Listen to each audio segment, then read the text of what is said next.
রাতের বেলায় কুকুরে একটা গরুর পা নিয়ে মন্দিরে বসে খেয়েছে। নদীর ধারে, সব বুঝতে পারছেন, আপনার তো নদী এলাকা মানুষ, নদীর ধারে মন্দিরে দরজা ফরজা থাকে না। গরু মরে গেছে, ফেলে দিয়েছে জোয়ার ভাটা নদীতে, গরু ভেসে এসে কিনারা লেগে জোয়ারে ভাটা পড়ে গেছে। গরু কুকুর আর কাদাতে খাবে, ট্যাংটা নিয়ে টেনে টেনে গরুর পা টেনে মন্দিরে বসে খেয়েছে। কিছু হিন্দু বেগে গেল, মুসলমানেরা শয়তানি করে, এই জলসা কমিটির যুবকরা মন্দিরের ভিতরে গরুর পা এনেছে, কেস ঠুকে দিল। এরা যখন কেস নেয় তখন তো বোঝে না, বেটা ছেলেরা মেয়ে ছেলে বোঝে। সঙ্গে সঙ্গে যুবক কমিটির নেতা 10 জনকে ধরে জেলে পুরে দিল। অপরাধ গরুর ট্যাং কুকুরে মন্দিরের ভিতরে। উকিল দাঁড়িয়ে বললেন, আলিপুর সাব ডিভিশন ইউরানা ময়না তদন্ত করা হোক। তদন্ত করে হাড় কেটিয়ানো পরীক্ষা করে জানা গেল মরা গরুর হাড়, জিন্দা গরুর হাড় নয়। উকিল বলছে, হুজুর আগে গরুর ট্যাং ফেলে দিত, কুকুরে নিয়ে যেত, এখন গরু জবাই করার আগে গরুর পা বিক্রি হয়ে যায় হুজুর। সত্যি না? গরু আছে পেটের ভুঁড়িও বিক্রি হয়ে যায়, হয় কিনা সত্যি করে বলুন তো? হুজুর যদি জিন্দা গরুর হতো হাড় তাহলে মুসলমান দোষী, তো কুকুরে এনেছে না। ইয়োরানার তালি বুঝুন, কুকুরে হাড় এনেছে মন্দিরে, তবু মুসলমানের দোষ। যখন মন্দিরে পুজো হয়, দুর্গা পুজো, সরস্বতী পুজো, লক্ষ্মী পুজো, ঢোলে যখন বাড়ি মারা হয়, হুজুর ঢোলের চামড়াটা কিসের, ছাগলের না বিড়েলের? মুচিকে জিজ্ঞাসা করো, জিন্দা গরুর চামড়া না মরা গরুর চামড়া? মুচি বলছে মরা গরুর চামড়ায় বাড়ি মারলে ফস করে ফাটবে, কটা চামড়া পাবে? ওই মোল্লারা গরু খায়, কুরবানি সস্তা দামে কিনে নেওয়া হয়, আর সেই চামড়ায় ঢোল মারলে যত ফাটাও ফাটবে না। বলি ইয়োরানার মন্দিরের ভিতরে কুকুরে হাড় এনেছে, তাই মুসলমানের দোষ, আর মন্দিরের ভিতরে সেই হাড়ে ঢোলে বাড়ি মারতেছো, তোমার দেবতা হচ্ছে খোশ। ইয়োরানার আপনি বিচারে রায় দিয়ে দিন, দোষী কারা? আপনি তো কোর্টের একজন জাজ, বললে হ্যাঁ, আপনার পায়ে জুতোটা কিসের? তুমি তো নিজের দেবতার গার ওপর পা তুলে দিয়েছো। কুকুরে আনলে মুসলমানের দোষ, আর দেবতার চামড়া পাই নিয়ে ঘুষ ঘুষ করতেছো, তাতে বোধহয় দেবতা খোর। সঙ্গে সঙ্গে দাঁতে কলম ধরে হাকিম মামলা ডিসমিস, নারায়ে তাকবীর। আগেই বলেছি ওপরের দিকে থুতু ফেললে নিজের মুখে পড়বে। আয়ের আমার মুসলমান নির্দোষী হয়ে গেল। কোরআনকে জিজ্ঞেস করা হচ্ছে, কোরআন তোমাকে মানিলে কি হবে, না মানিলে কি হবে? কোরআন বলেন, ফামান তাবিআ হুদায়া ফালা খাউফুন আলাইহিম ওয়ালা হুম ইয়াহজানুন। কোরআন বলে, আমার তাবে হয়ে যাও, আমার ইত্তেবা করো, আমার অনুসরণ করো, তাহলে কোনো ভয় থাকবে না, কোনো ডর থাকবে না। কোরআন কণ্ঠে বাজে, বলুন সুবহানাল্লাহ। আল্লাহ বলছেন, আমাকে রহমান বলো, আল্লামাল কোরআন, আমি তোমাকে কোরআনের জ্ঞান দান করেছি। তারপর বলছে খলাকাল ইনসান, মানুষকে সৃষ্টি করে আল্লামাহুল বায়ান, আমি মানুষকে বানায়া সুন্দর করে কথা বলার ক্ষমতা দিয়েছি। মানুষকে কে সৃষ্টি করেছে? জোরে বলুন। মানুষকে বিনাশ করবে কে? সৃষ্টি যে করেছেন, মেরেও ফেলবেন তিনি, না আর কারোর হাত আছে? আল্লাহ বলছেন, আমার হিকমত যদি দেখতে চাও, আকাশের দিকে তাকাও, শূন্য গগন স্কাইয়ের দিকে তাকাও।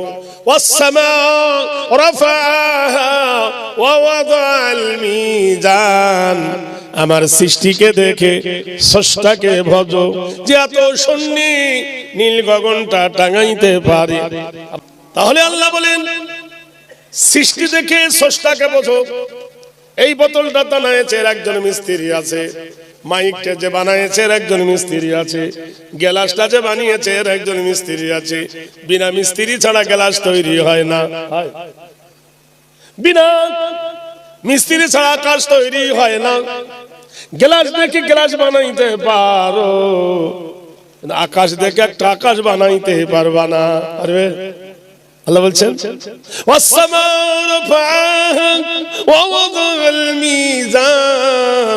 আমি বিনা খুঁটি খাম্বার সাথে ঝুলন্ত নীল গগনটি টাঙাইছি। যদি কেউ মরদ হও, আকাশের মতো একটা আকাশ করে দেখাও, তাহলে বলবো তুমি একজন মরদের বেটা মরদ। আর যদি না পারো তো সুবহানাল্লাহ বলো। আকাশ কাটা। ওয়াবানাইনা ফাওকাকুম সাবআন শিদাদা, আমি তোমার মাথার উপরে সাতটা নীল গগন টাঙিয়েছি ঝুলন্ত অবস্থাতে। আকাশের গায়ে কি রেখেছি? আশ-শামসু ওয়াল কমারু বিহুসবানি ওয়ান নাজমু ওয়াশ-শাজারু ইয়াসজুদান। আকাশের গায়ে একটা প্রদীপ দিয়েছি চন্দ্র, একটা প্রদীপ দিয়েছি সূর্য। কতদিন দেখলাম ট্রেনের সঙ্গে ট্রেনের অ্যাক্সিডেন্ট হয়, ট্যাক্সির সঙ্গে ট্যাক্সির অ্যাক্সিডেন্ট হয়। কোনদিন কি চাঁদের সঙ্গে সূর্যের ধাক্কা লেগেছে নাকি? দুজনার স্বভাব দুরকম, একই আকাশে। সূর্যের তাপ হলো গরম, ওয়া কামারাম মুনীরা, আর চাঁদের গরমও লাগে না ঠান্ডাও লাগে না। দুজনার দুরকম কিরিমতি। যখন সূর্য উঠে যায় সঙ্গে সঙ্গে দিন তৈরি হয়ে যায়, আর সূর্য যখন ডুবে যায় ওয়াজাআলাল লাইলা লিবাসা, সঙ্গে সঙ্গে রাত্রি নেমে আসে। এই যে আকাশ আর এই যে চন্দ্র, আমি দোল খাই আকাশের গায়ে। পৃথিবীর কেউ কি আছো প্রতিরোধ করতে পারবে? পারবে ভাই? কেউ পারবে? চাঁদ আজ আকাশে উঠতে দেবো না, বোমা মারবো। সূর্য আজ আসবে না, রেডার মেরে সূর্যটাকে ফাটিয়ে দেবো, পারবে? পারবে না।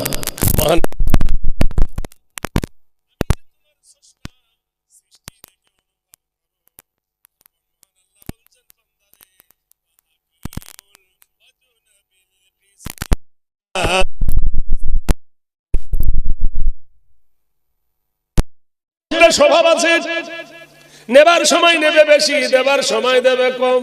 কিসে? দাড়ি মারা, দাড়ি মারা। ওয়াকিমুল ওয়াজনা বিল কিসতি ওয়ালা তুকসিরুল মিজান। খবরদার, নেবার সময় নেবে বেশি আর দেবার সময় দেবে কম, ওজন করবে।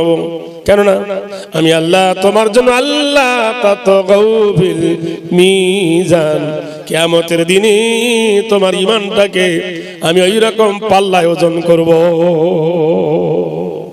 ফাআম্মা মান সাকুলাত মাওয়াজিনুহু, ওজনে যদি তোমার ঈমানটা ভারী হয়ে যায়, ফাওয়া, তাহলে ফি ঈশাতির রাদিয়া, আমি আল্লাহ তোমার উপর রাজি হয়ে যাব। আর আমি রাজি মানে তুমি জান্নাতি। ওয়া আম্মা মান খাফফাত মাওয়াজিনুহু ফাউম্মুহু হাবিয়া, আর ওজনে যদি হালকা হয়ে যায় তাহলে তোমাকে হাবিয়াতে দেওয়া হবে। এমন এক নিখুঁত ওজন হবে, ফামান ইয়ামাল মিসকালা যাররাতিন খায়রান ইয়ারা, এক চুল পরিমাণ তোমাকে কম দেওয়া হবে না। চুলের আগা পরিমাণ যদি নেকি করো সেটার বদলা দেওয়া হবে। আল্লাহ বলছেন আর যদি চুল পরিমাণ অন্যায় করো সেটাও ছেড়ে দেওয়া হবে না। হে মানব, কাউকে ঠকায়ো না। ভাবছো যাকে তুমি ঠকিয়েছো সে ঠকেনি, তুমি ঠকিয়েছো। মহান আল্লাহ বলেন, বান্দা আমার কুদরত দেখতে চাও, জমিনের দিকে দেখো। ফিহা ফাকিহাতুন ওয়ান নাখলু যাতুল আকমাম। এখানে আম গাছের কথা বললো না, জাম গাছের কথা বললো না, এখানে দামি দামি কোন গাছের কথা বললো না। এখানে একটা গাছের কথা আল্লাহ বলেন, ফিহা ফাকিহাতুন ওয়ান নাখলু যাতুল আকমাম। আমি জমিনের উপরে গাছ গাছালি বানাই, কাঁদির কাঁদি খেজুর আমি তোমাদের উপহার দিই। খেজুর এমন একটা ফল, কাঁচা তো ভালো লাগে, মিষ্টি তো ভালো লাগে, পাকা তো লাগে। সারা বিশ্বে যদি কোনো খাবার না হয়, মহান আল্লাহ পাক খেজুর দিয়ে সারা জগৎকে তিনি নিয়ন্ত্রণ করতে পারেন। খাদ্দান এটা আল্লাহ। তারপর আল্লাহ বলছে, আমি সুন্দর সুন্দর বাগানও দিলাম, বাগিচা দিলাম। সত্য করে বলো সেই বাগিচার মালিক কে? মহান আল্লাহ বলছেন সেই বাগিচার মালিক আমি। আল্লাহ পাক বলছেন, বান্দা আমার কুদরত দেখতে হলে আমার জমিনে যেতে হবে, আর আমার জমিনকে ভ্রমণ করলে আমার কুদরত দেখতে পাবে। তাই ছোট্ট আপনাদের ভূমিকার মধ্যে সূরা রহমানের যে কথা আল্লাহ পাক জানিয়ে দিলেন, বান্দা নিয়ামত ভরা পৃথিবী, বলুন সুবহানাল্লাহ। মানে ও তো আসলে কিছু বুঝে না, টাকা হয়েছিল, মদিনার বড় পাঞ্জাবি কিনে নিয়ে এসেছে আর দামি খেজুর কিনে নিয়ে বাড়ি চলে এসেছে, ও কিছুই বুঝে না, ও খাজুর হাজি, বুঝলেন না? ও খাজুর হাজি, খাজু কিনতে গিয়েছিল, খাজুর, কিচ্ছু বোঝে না। আরে অন্তত বাড়িতে এসে এই কথাটা বলো। সারা সোশ্যাল মিডিয়া জুড়ে আমাকে গালাগালি দেওয়া হচ্ছে, ওর জন্মের ঠিক নেই মমতাজুল ইসলামের। কারণ আমি বলেছি নবী দিবস বেদাত, নবী দিবস বেদাত, হারাম, ইসলামে নেই। পৃথিবীর সবথেকে দামি জায়গা মক্কা মদিনা, মদিনাতে আমি কিছুদিন আগে নবী দিবসের মাসে কাটিয়ে এসেছি। নবী দিবস 12 রবিউল আউয়াল বলে কি ওরা বুঝেই না, নবী দিবস তো দূরের কথা, বুঝেই না। আরে নবীর যেখানে জন্ম তারা নবী দিবস বুঝে না, আর এ হাজার হাজার কিলোমিটার দূরে এ দেখছি মাথায় ফেটি বেঁধে রাস্তাতে দেখছি জুলুস বার করেছে, হারাম, বেদাত, এটা চরম পর্যায়ের বেদাত। শুনুন, একটা কথা আপনাকে বলে রাখছি, আমি মমতাজুল ইসলাম, আমার বাড়ি উত্তর 24 পরগনা বারাসাত থানার ফলদি গ্রাম। বারাসাত থানা কেটে এখন দত্তপুকুর হয়েছে। আমি দত্তপুকুর থানার অধীনে ফলদি গ্রামের একজন চাষি পরিবারের ছেলে। আমি যে গ্রামে বসবাস করি, আমার আব্বা একজন নিরক্ষর লোক, কোন রকম নামটা লিখতে পারে। বাপের আমি এক বেটা, আল্লাহ কবুল করেছে, আপনাদের এখানে এসেছি। আমি যে গ্রামে বসবাস করি, আমার কটা বউ, আমার কটা বেটা, আমার কটা বেটি, আমার বাড়ির জমি জায়গা কতটা, আমার বাড়ি 2 তলা না 1 তলা, আমার গাড়ি কটা, আমি কি করি, আমি বাড়ি নামাজ পড়ি কিনা, আমার ডাক নাম কি, আমার বয়স দেখতে কেমন, আমার বেটা কোন ক্লাসে পড়ে। আচ্ছা বলুন তো, আমার গ্রামের লোক ভালো বলতে পারবে আমার ব্যাপারে, না নৌমনিয়ার লোক ভালো বলতে পারবে? কোনটা? আমার গ্রামের লোক বলতে পারবে। বিয়াদব! মক্কাতে আল্লাহ নবী সাল্লাল্লাহু আলাইহি ওয়াসাল্লাম জন্মগ্রহণ করেছে, মদিনাতে আল্লাহ নবী সাল্লাল্লাহু আলাইহি ওয়াসাল্লাম মৃত্যুবরণ করেছে। যেখানে জন্ম, যেখানে মৃত্যু, তারা নবী দিবস খুঁজে পেল না। আর এই 4 নম্বর কোয়ালিটির জিলাপি খাওয়া হুজুর এইখানে এসে নবী দিবসের জলসা করে টাকা কামাচ্ছে দিনরাত, আর বলছে নবী দিবস যায়। এটা বেদাত, চরম পর্যায়ের বেদাত। এই মমতাজুল ইসলাম আবার বলে দিচ্ছে এটা বেদাত। শুধু বলছে আমাদের সাথে বসবে, বসবে, তোমার সাথে কি বসবো? তুমি তো ফতোয়া দিয়ে রেখেছো জর্দা খাওয়া মুকরু। হ্যাঁ, তোমার ফতোয়ার কথা বলবো? এই ফতোয়া আলমগিরিটা কই, কিনে আনলাম, ঘরে আছে। একটা বই কিনে এনেছি আসার সময়তে কালিয়া চকে, ওর নাম হচ্ছে ফতোয়ায়ে আলমগিরি। এই শায়েখরা ভালো বলতে পারবেন। ফতোয়ায়ে আলমগিরিতে বিবাহের একটা অধ্যায় আছে। ওই বিবাহের অধ্যায়ে ফতোয়া আলমগিরিতে লিখছে, কি লিখছে? বলছে কোন মানুষ যদি তার ভিতরে যৌবন চলে আসে, আর সে যদি একটা সুন্দরী মেয়েকে বলে তুমি কি আমার বউ হবে, আর মেয়েটা যদি বলে দেয় হ্যাঁ আমি রাজি আছি, বলছে তাহলে ওর সঙ্গে সহবাস করা যায়। ফতোয়া আলমগিরি, আল্লাহর কসম, আজকে বইটা কিনে এনেছি কালিয়াচক থেকে, বইটা ওর ঘরে রাখা আছে। চলুন আপনাকে দেখাবো, চলুন বক্তব্য শেষ আপনাকে দেখাবো। লিখে দিচ্ছে, এই সেই হুজুর ফতোয়া আলমগিরিতে ফতোয়া দিচ্ছে। কি ফতোয়া? বলছে আল্লাহু আকবার, এই দিয়ে আমরা নামাজ শুরু করি। বলছে আল্লাহু আকবার না বললেও চলবে। কেউ যদি বলে সুবহানাল্লাহ, বলছে জায়েজ। কেউ যদি বলে আস্তাগফিরুল্লাহ, হাত বাঁধে, বলছে জায়েজ।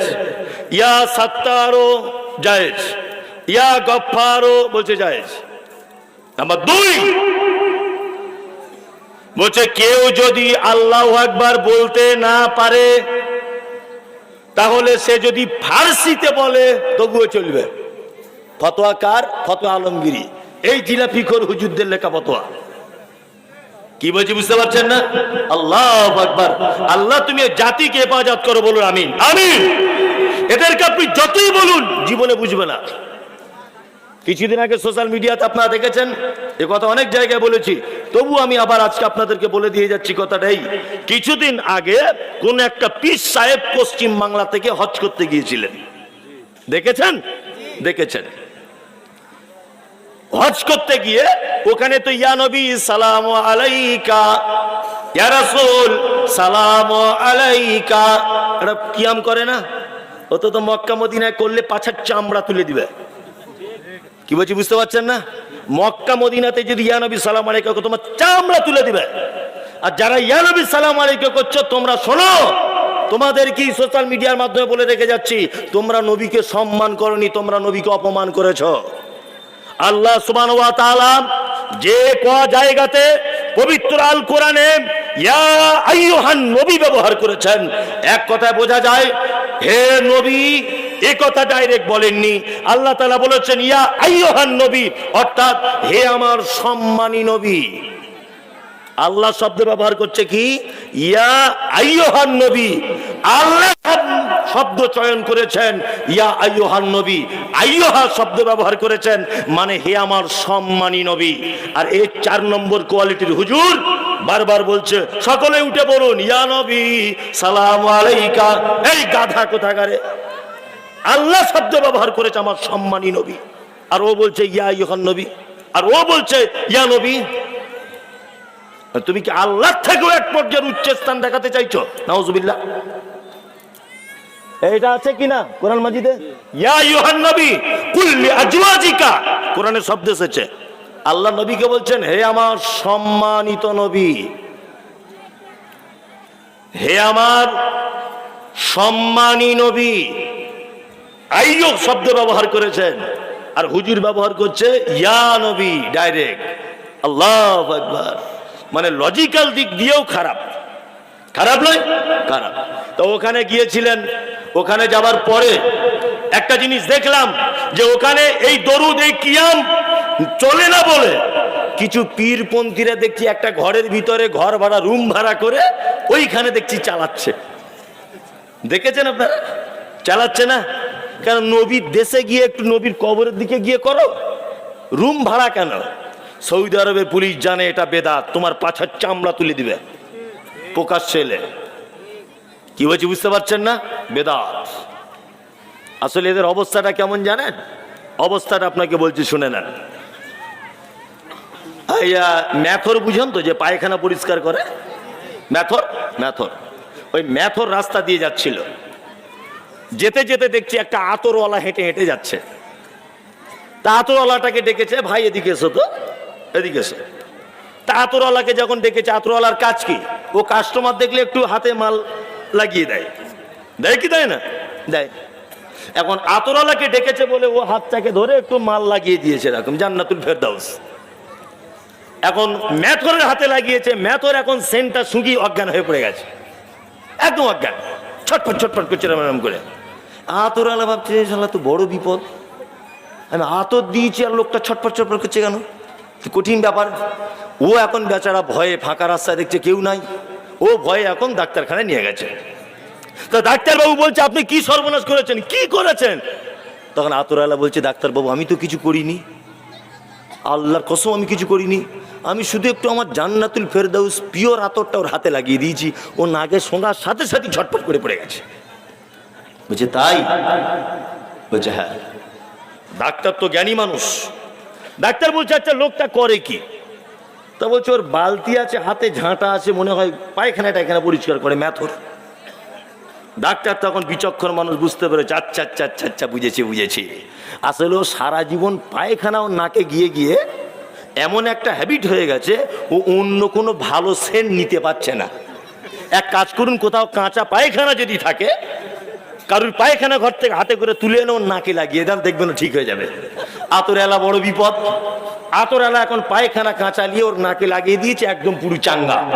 তা আমাদের মাঝখানে যারা বেদাত করতে করতে করতে করতে এমন পর্যায়ে পৌঁছে গেছে, তাদের কাছে সহি হাদিস দিলেই অজ্ঞান, সহি হাদিস বললেই অজ্ঞান।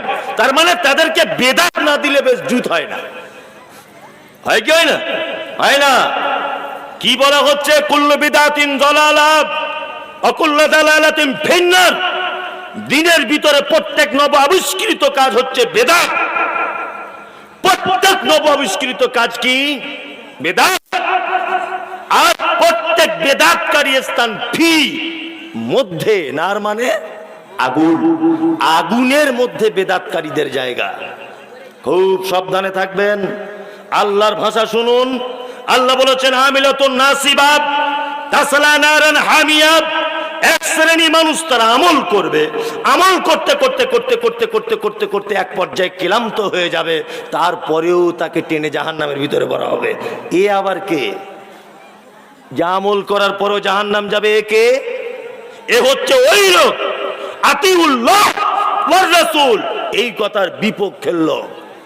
মানে আল্লাহ এবং তার রাসূলের আনুগত্য করো, এর বিপক্ষের লোক এই লোকটা।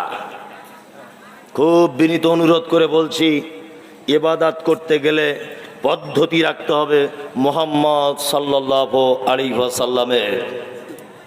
কি বলছি বুঝতে পারছেন?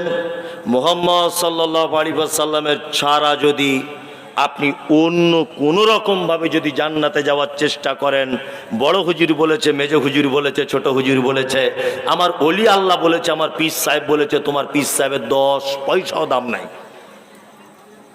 10 পয়সাও দাম নাই, চলবে? চলবে না। আল্লাহ আমাদের সকলকেই এই বেদাত থেকে বাঁচার তৌফিক দান করুক। বলুন আমিন। আমিন বলুন, আমিন। আল্লাহ তাআলা তারপরে বলেছেন ইন কুনতুম মুমিনিন। আল্লাহ বলছে যদি তোমরা মুমিন হও, যদি মুমিন হও, তার মানে হলে নিশ্চয়ই কিছু পাওয়া যাবে।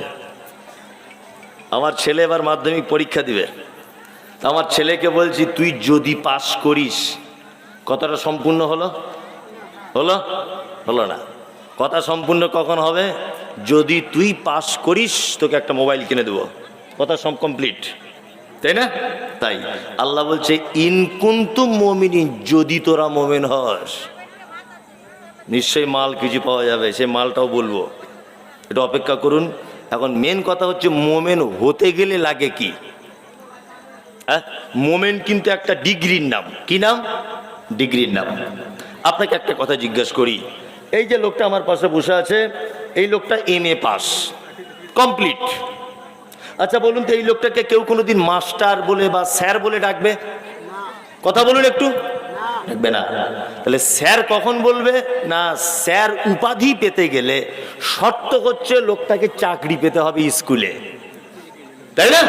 তাহলে MA BEd BCom যত টাইটেল আছে, ও যদি সব করেও বসে থাকে জীবনে স্যার হতে পারবে না, চাকরি পেতে হবে। তা আল্লাহ বলছে লা ইলাহা ইল্লাল্লাহ, এইটা বলে তোমরা ঈমান নিয়ে এসেছো, কিন্তু মুমিন এই টাইটেল পেতে গেলে শর্ত তোমার কয়েকটা কাজ করা লাগবে।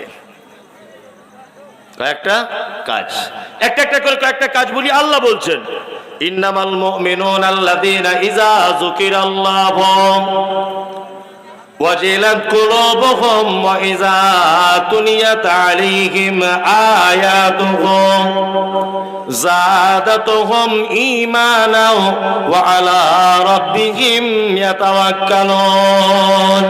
কোরআন অবতীর্ণ হচ্ছে, আল্লাহ বলছে মুমিন তো তারাই, কারা?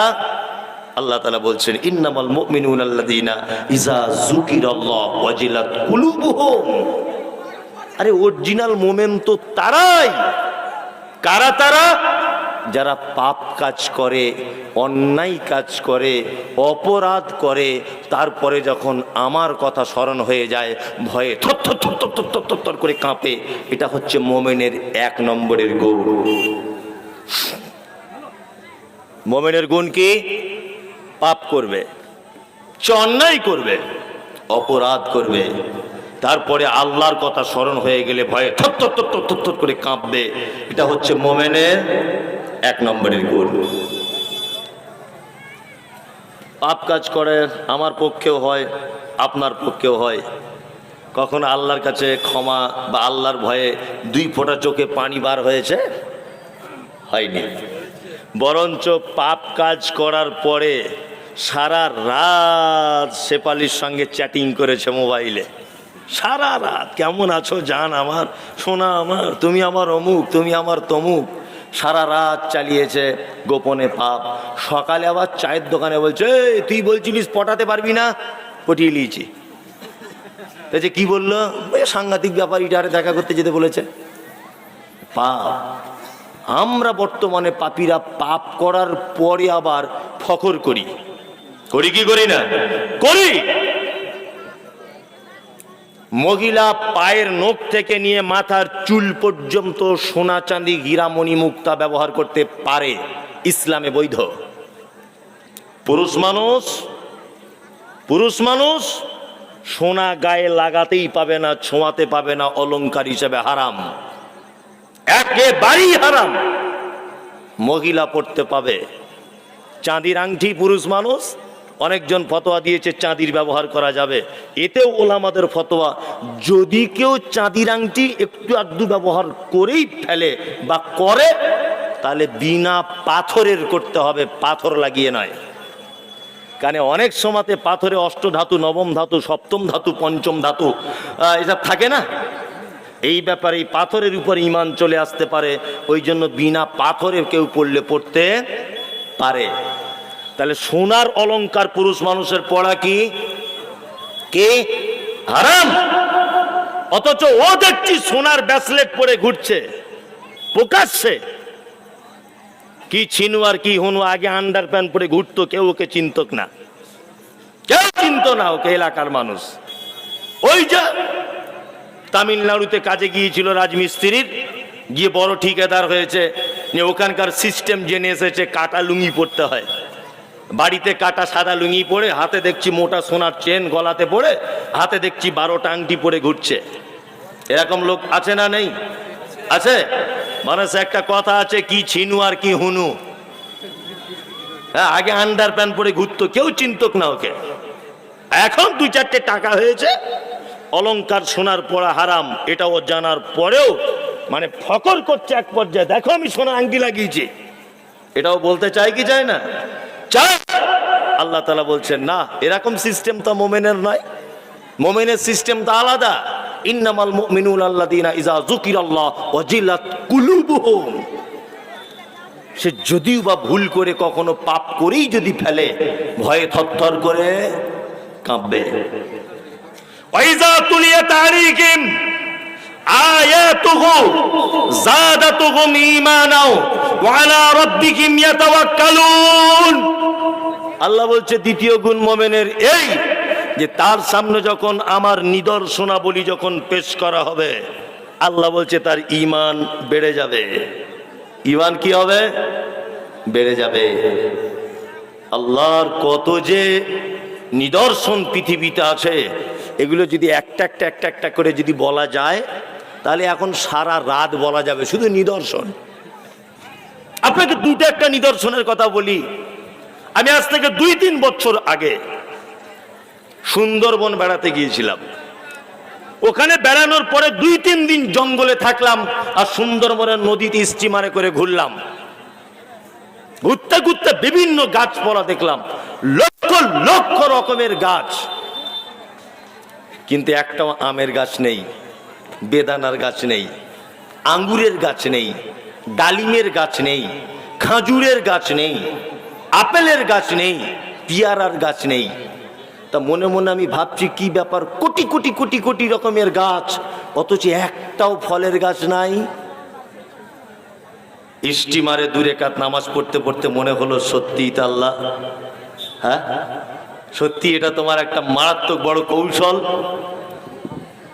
ইটাহার এলাকায় নৌমনিয়া গ্রামে আমের গাছ এই কারণে দিয়েছো, ওখানে মানুষ বসবাস করে। কি করে আমের আচার করে খেতে হয় ওখানকার মেয়ে ছেলে বেটা ছেলে সবাই জানে, কিন্তু জঙ্গলের বাঘ তো বুঝবে না আম কি করে পাকাতে হয়, এটাও বুঝবে। ডালিম কি করে খেতে হয় ও বুঝবে। যদি নদিয়া জেলাতে খাজুরের গাছ দিই, তাহলে ওখানকার মানুষ গাছ কেটে রস বার করে জাল দিয়ে জ্বালানিতে তাকে গুড় তৈরি করে, তাই না? নদিয়াতে খাজুরের গাছ দিলে লাভ আছে, গুড় খাবে আর বলবে আলহামদুলিল্লাহ, আহা কি মিষ্টি, এটা বলবে। জঙ্গলের হুনমান তো এটা বুঝতে পারবে না। বানরে তো বুঝতে পারবে না, পারবে? পারবে না। এই কারণে আল্লাহ তাআলা বলছেন আয়াতুহু যাদাতুহুম ঈমানা। পৃথিবীতে অনেক নিদর্শন আমার রয়েছে যেগুলো দেখলে তোমাদের ঈমান, আচ্ছা, তোমার ঈমান বেড়ে যাবে। ওয়া আলা রাব্বিহিম ইয়াতাওয়াক্কালুন, তুমি আল্লাহর উপরে ভরসা করবে সর্বক্ষণ। কার উপরে ভরসা? আল্লাহর উপরে। আল্লাহর উপরে ভরসা করলে বাঁচা যায়? যায়। এবার আপনাকে গুরুত্বপূর্ণ একটা কথা বলছি, তার আগে একটা কথা বলে দিই। আমাকে বারবার বলতে বলা হচ্ছে, এই এলাকাতে আমার একটা খুব দুর্নাম আছে। এটা আমার ব্যক্তিগত কথা বলছি, খুব ভালো করে শুনে নেন। গত বছরে আমার একটা ডেট করা হয়েছিল এইখানে, কোন জায়গায় সঠিক জানি না, তবে এই গ্রামটা। খুব মন দিয়ে শুনে নেন। যদি ওখানকার ভাইয়েরা এখানে আমার সঙ্গে ঝামেলা করার চেষ্টা করছিল, কিন্তু যাই হোক এনারা ঠিকঠাক করে নিয়ে এসেছেন। সঠিকটা বলে দিয়ে যাচ্ছি, এ কথার প্রমাণে রয়েছেন আপনাদের এই গ্রামেরই মনে হয় একজন বাসিন্দা আব্দুস সামাদ ভাই। জানেন তো, ইটাহারে ওখানে থাকেন। এই টোটাল কথার উনি সাক্ষী আছেন, টোটাল কথার। আর এই টোটাল ব্যাপারের সাক্ষী রয়েছেন এই গ্রামের একজন লোক, হালকা পায়ে একটু প্রতিবন্ধী। কেউ আছেন এরকম গ্রামে? একটু লক্ষ্য করে দেখুন, হালকা পায়ের দিক দিয়ে একটু প্রতিবন্ধী একজন আছেন, একটু মোটা করে লোকটা, বেশ শর্ট সাইজ, একটু মোটা, তাই না? ঠিক। আমাকে জলসার ডেট করা হয়েছিল। এখন এটা আপনারা সোশ্যাল মিডিয়া জানেন যে আমারও একটা নিজস্ব প্রতিষ্ঠান আছে। নিজস্ব বলতে কমিটির দ্বারা পরিচালিত। হঠাৎ করে আমার মাদ্রাসার কমিটির মানুষেরা আমি জলসায় চলে আসার কারণে তারা আমার অনুপস্থিতিতে এই একই ডেকে আমার মাদ্রাসার ডেটের সঙ্গে ডেট করে নিয়েছে। মানে এদের ডেট যেদিন সেদিন ডেট করে নিয়েছে। আমি 1 মাস আগে বলেছি মিনিমাম, আমার ড্রাইভার বসে আছে 1 মাস, যে ভাই আমি আপনাদের জলসায় যেতে পারছি না, আমাকে মাফ করুন, আমার মাদ্রাসার, তাছাড়া আমার চাকরিটাই চলে যাবে।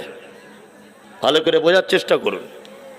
এখানেও ফোনে যখন কথা শুনলো না, আমি এখান থেকে ডাকলাম যে ভাই আমি আজকে রায়গঞ্জে যাচ্ছি, আপনারা ইটাহারে আসুন। ইটাহারে 2-3 জন মানুষ গেছে। যাবার পরে আমি ব্যাপারটা বুঝিয়ে বললাম, আমার মাদ্রাসার হ্যান্ডবিলটাও দেখালাম, দেখুন ভাই একই ডেকে মিস্টেক হয়ে গেছে, কিছু করার নেই। আমি সেই মাদ্রাসা, আমি আমার স্ত্রী চাকরি করি, আমাদের চাকরিটাই চলে যাবে, তা একটু আপনারা ম্যানেজ করে নেন ভাই। আর দরকার হলে আমি একটা ভালো বক্তা আপনাদেরকে ঠিক করে দিচ্ছি। অনেক রিকোয়েস্ট, হাতে পায়ে দুটো ধরতে বাকি। আব্দুস সামাদ সাহেব এখনো বেঁচে যদি থাকেন, ওনাকে ফোন লাগান, জিজ্ঞাসা করুন যে এই কথা মমতাজুল সাহেব বলেছিলেন কি না।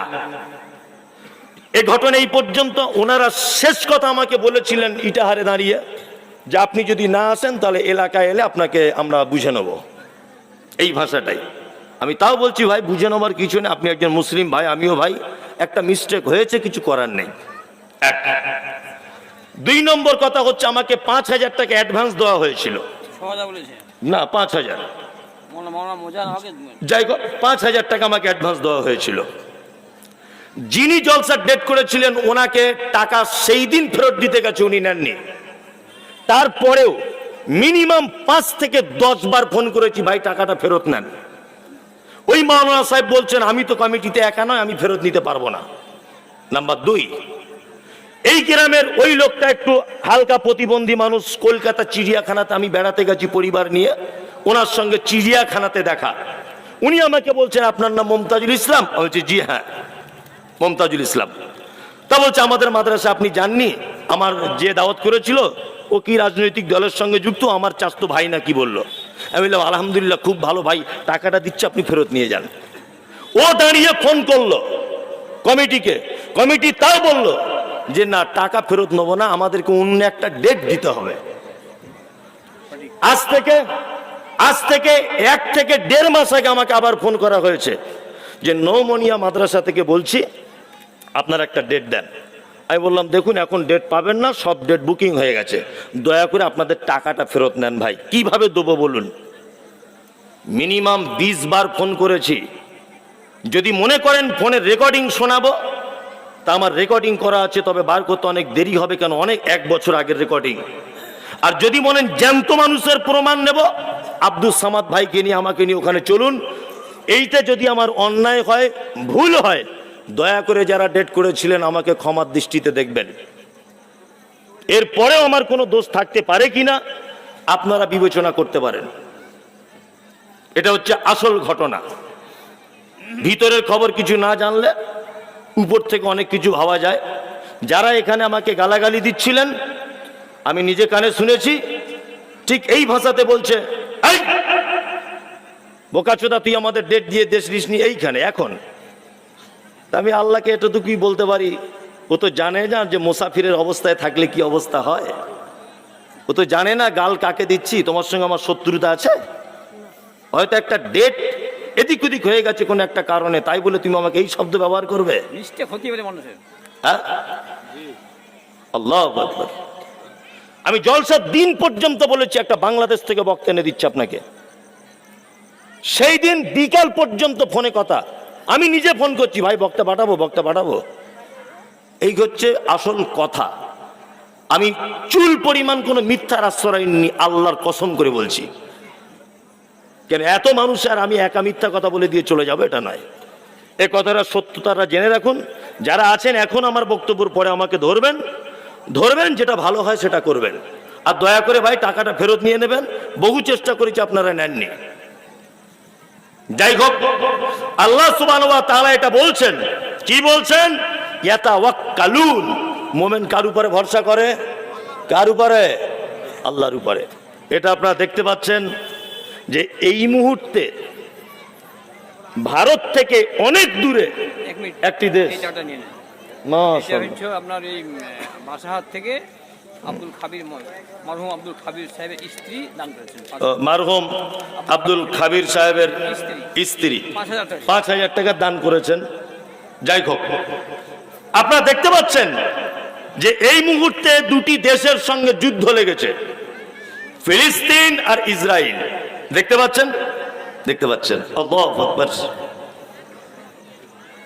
ইসরায়েলে ফিলিস্তিনির একটা বাচ্চা শিশুকে জিজ্ঞাসা করা হচ্ছে, মা তুমি নামাজ পড়ো? নামাজ পড়ো? বলছে আমি দিনে 6 ওয়াক্ত নামাজ পড়ি। এক জোহরে পড়ি, আসরে পড়ি, মাগরিবে পড়ি, এশাতে পড়ি, ফজরে পড়ি, আর প্রত্যেক দিন জানাজার নামাজ পড়ি। বাচ্চা মেয়ে কচু কাটা করে দেওয়া হচ্ছে ফিলিস্তিনিদের মানুষগুলিকে। আল্লাহু আকবার। জি, আসসালামু আলাইকুম। ব্যাপার হচ্ছে এই সামান্য একটা জিনিসকে নিয়ে ডেট মানুষের মিস্টেক হতেই পারে। আমি অনুরোধ করব ওই নিজাম কমিটির সেক্রেটারি আমার মুক্তার মামাকে এটা নিয়ে যেন কোনো অশান্তি না করে এবং মান সম্মানের হাত না দেয়।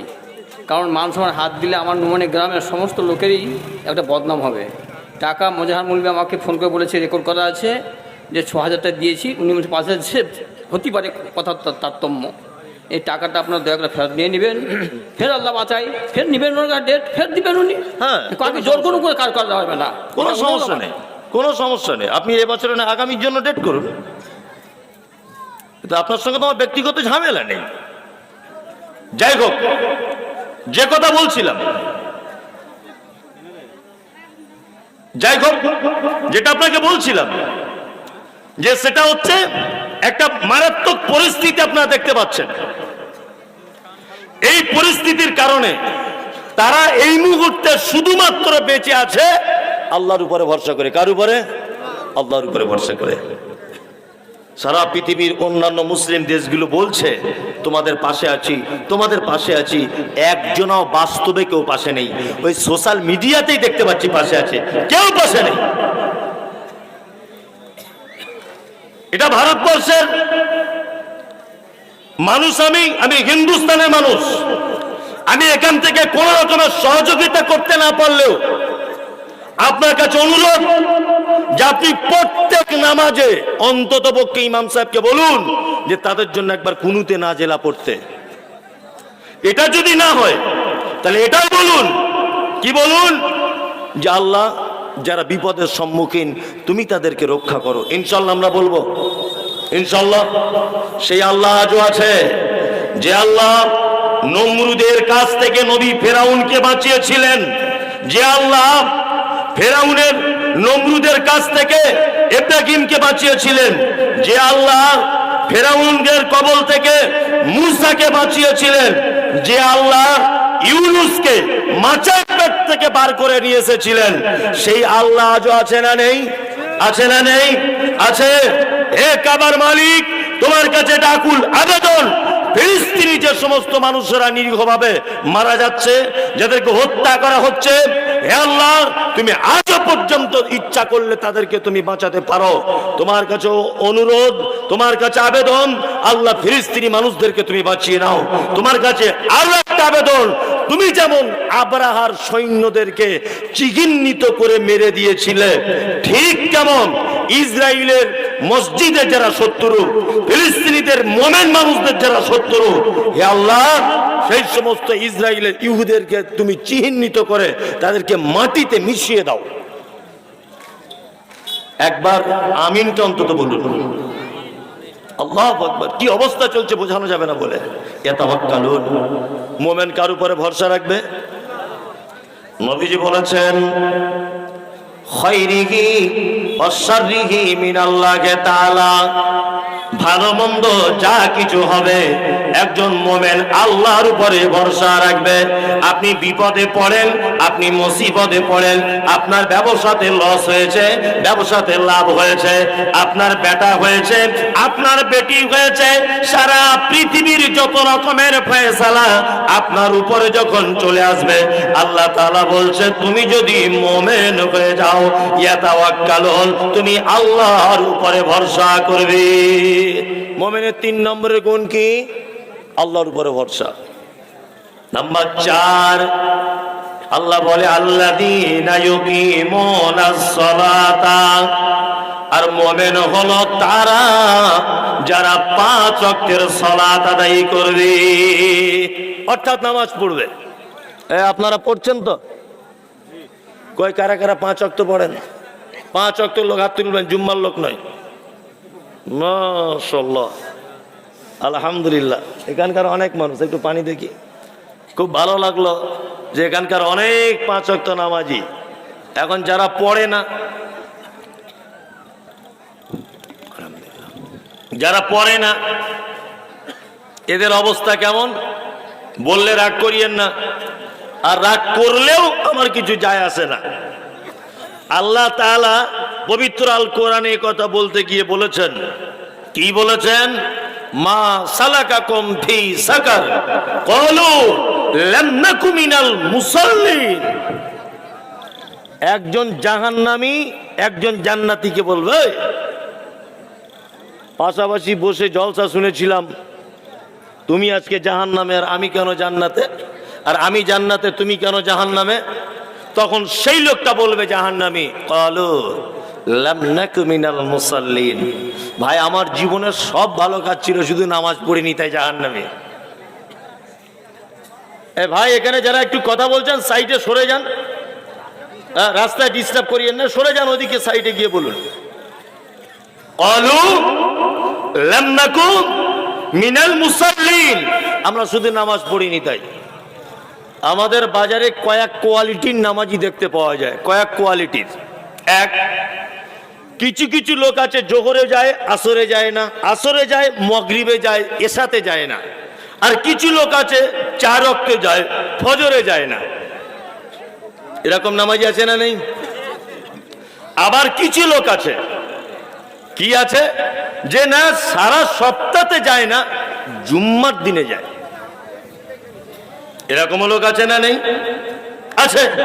আচ্ছা বলুন তো, যারা 1 ওয়াক্ত পড়ে আর 1 ওয়াক্ত পড়ে না, যারা 1 ওয়াক্ত ছাড়ে আর 1 ওয়াক্ত ধরে, এরা কি নামাজির ভিতরে না নামাজির বাইরে? মানে স্লিপ করা, একজন বলছে স্লিপ করা, মানে 1-2 ওয়াক্ত মিস হয়েছে, তাই না? এখন এই কোয়ালিটি ভাগ করা খুব বড় বিপদ, তবে খুব সহজ। আপনার ছেলে মাধ্যমিক পরীক্ষা দিচ্ছে, 4টে বিষয়ে পরীক্ষা হচ্ছে, 4টে বিষয় ধরে নেন। আপনার ছেলে 3টেতে নাম্বার পেয়েছে 100-র মধ্যে 99 করে, বা 100-তে 100 নাম্বার পেয়েছে 3টে সাবজেক্টে, আর একটাতে পেয়েছে 00, মানে 00। 0 1 নাম্বারও পাইনি। আচ্ছা বলুন তো, পাস করেছে না ফেল করেছে? হ্যাঁ, ফেল।